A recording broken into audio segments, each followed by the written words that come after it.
Շատ լավ, հարգելի գործընկերներ, շատ կարևոր է պարզաբանել, թե ինչու ենք մենք սա անում եւ ինչ տեղեկատվության հիման վրա ես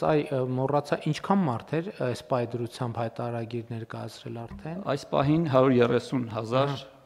անձ ներկայացրել։ Հիմա 130,000 մարդ արդեն ներկայացրել է հայտարարագիր եւ մենք հնարավորություն ունենք 130,000 մարդու ներկայացրած հայտարարագրերը վերլուծելու, հասկանալու համար պատկերը։ Եվ ինչ հետաքրքիր պատկեր ենք մենք դուրս բերել։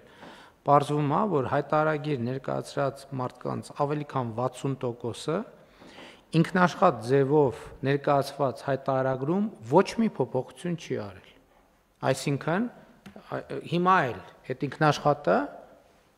հայտնի տվյալները, այն ինչ որ հասանելի է պետական եկամուտների կոմիտեին, լրացված ինքնաշխատ ձևով լրացված են, մարդը պետք է մտնի լրացնի այն տվյալները, որոնք հայտարարագրման ենթակա են, բայց Պեկին կառավարությանը հասանելի չեն։ Հիմա մենք պարզել ենք, որ քաղաքացիների 61%-ը հայտարարագիր լրացրածների ոչ մի բան չի ավելացրել։ Այսինքն 61%-ի դեպքում ըստ էության կանխավարկածն այն է, որ ինքնաշխատ եղանակով գեներացվել է այն ամենը, ինչը որ պետք է լրացվեր հայտարարագրում։ Ավելին, հաջորդ քայլը քաղաքացիների 79%-ը, այսինքն եթե գումարում ենք նաև այն մարդկանց, ովքեր լրացրել են տվյալներ,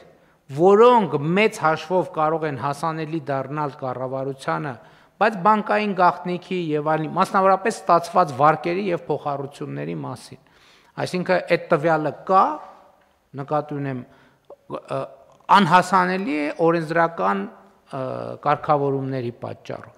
Եթե լրացնում ենք նաև այն մարդկանց, ովքեր հայտարարագրում ավելացրել են միայն իրանց ստացած վարկերը եւ փոխառությունները, ստացվում է 79%։ Այսինքն հայտարարագիր լրացրած անձանց 79%-ը ըստ էության պետությանը ոչ մի նոր տվյալ չի տալիս եւ լրացնում է միայն այն տվյալները, որոնք պետությունը կամ գիտի, կամ քաղաքացու թույլտվության դեպքում կարող է իմանալ։ Հիմա այստեղից հարց առաջացավ, եթե այսպիսին է վիճակագրությունը, ինչի ենք մենք մարդկանց 79%-ին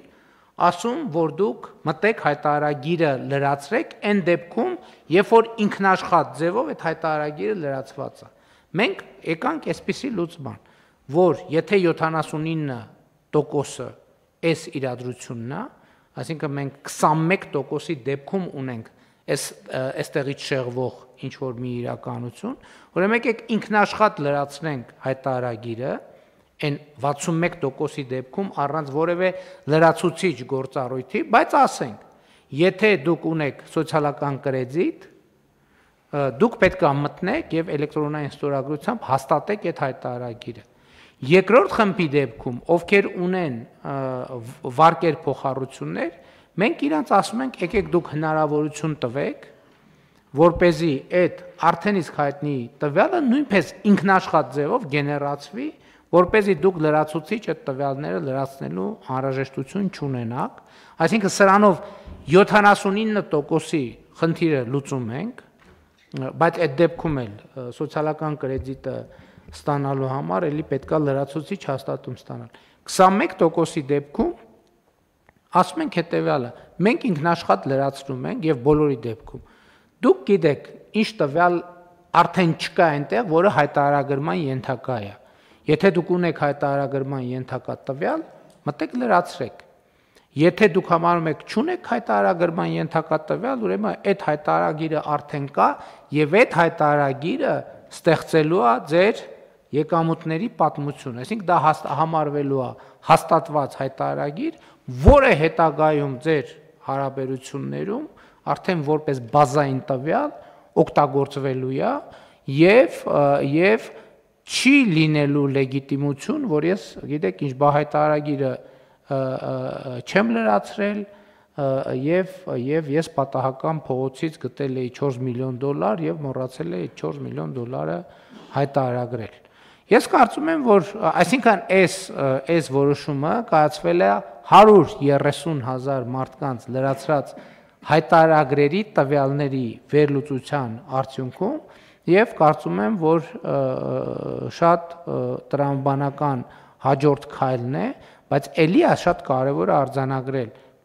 սրանով մենք քաղաքացուն չենք ազատում հայտարարագիր լրացնելու պարտավորությունից, որովհետեւ օրինակ եթե քաղաքացին ունի հարկման ենթակա եկամուտներ, ինքը չհայտարարագրեց, միտեղ դա դուրս է գալու։ Հետո հետահայաց, այդ ամբողջ հարկային պատմությունը գեներացվելու է եւ արդեն այս վարչական պատասխանատվությունը հանում ենք, բայց որովհետեւ անմեղության կանխավարկածով ենք նաեւ ինչ որտեղ առաջնորդում, բայց եթե որևէ X պահի ի հայտ եկավ, որ մարդը պետք է տվյալ լրացնել եւ չի լրացրել, այդ դեպքում արդեն հարաբերությունների կարգավորման բոլորովին ուրիշ տրամաբանություն է գործելու, արդեն մեր ունեցած օրենսդրության համաձայն։ Մեր օրենսդրությունը իհարկե ասում է, որ այն պահին, երբ որ քաղաքացին այդ պարտավորությունները կկատարվի, հարցերը համարվում են լուծված, բայց ընդհանուր պատկերը սա է։